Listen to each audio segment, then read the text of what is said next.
Danielle Lanyard with Village Green.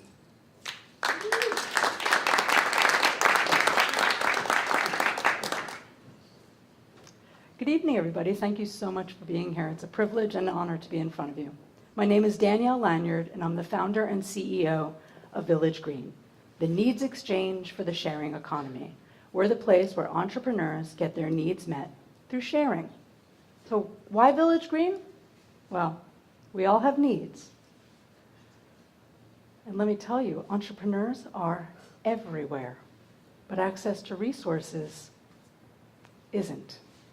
Now, sharing, this concept of sharing we've been hearing all night, this is nothing new. Humans have been sharing since the dawn of time. I've been doing this sharing thing since I'm 6 years old, 1985. I crowdfunded a nonprofit community playground with my mother, age 6. We raised $35,000 in spare change from our community in 6 months. And we crowdsourced everything from the recycled tires that we used to build the playground, to the nails that we hammered into that playground, to all the pizzas that we ate that night in celebration of all coming together and building that community playground. Now, back then, there wasn't even a lexicon for crowdfunding or crowdsourcing or any of this. Back in 1985, it took a village. And in 2013, it still does. And that village has a name, and it's called collaborative consumption. And it is here to stay. And it is rocking every single industry sector with which it disrupts. So let's just say you want to share a bed, Airbnb. Let's just say you want to share your tools, my turn. Perhaps you've got some unbelievable skills that you want to offer on the informal learning platform. Go to Skillshare. You name it, you can find an online platform where you can share, barter, exchange, or trade any type of single commodity.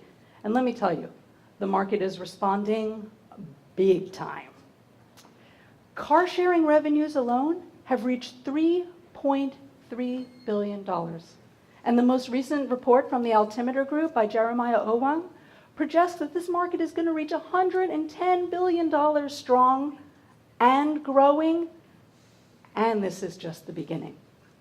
And yet, there's no one platform where entrepreneurs can share anything and get their needs met.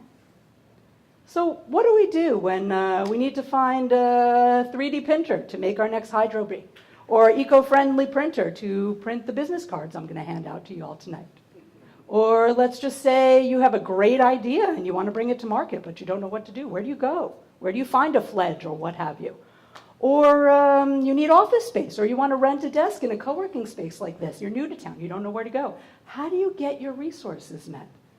And what happens if you have a great idea and you lack the finances and the resources to get it off the ground? What do you do? And what happens to social and environmental entrepreneurship if and when we lack these resources? And then more importantly, what happens to game-changing ideas when they lack the resources that they need to get up into the world and change it?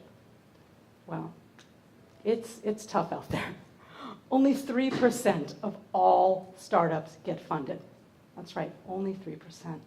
So what happens to the other 97%? I don't know, but we're in this room and we all know we're doing something. In this circumstance, it's actually more challenging for women entrepreneurs, for entrepreneurs of color, for startup founders in emerging markets with game-changing ideas who have nowhere near as many resources as the Silicon Alleys or the Silicon Valleys of the world. Because entrepreneurs are everywhere, but access to capital isn't.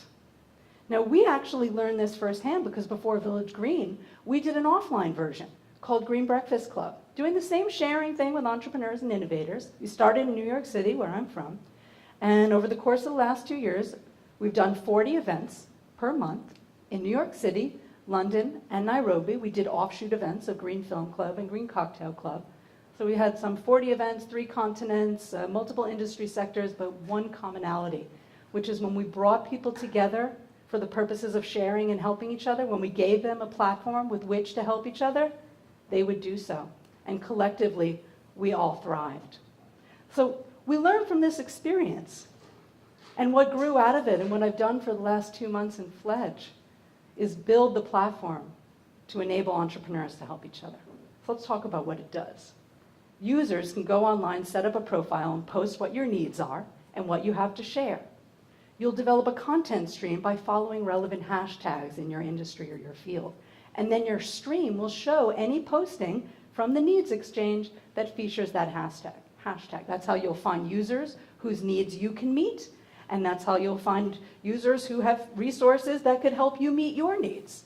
Now let's just say you want to do a private needs exchange within the larger platform. Okay, set a hashtag to private, put your list of attendees, insert it into the system, and then only that list of attendees will be able to see the postings that feature that hashtag.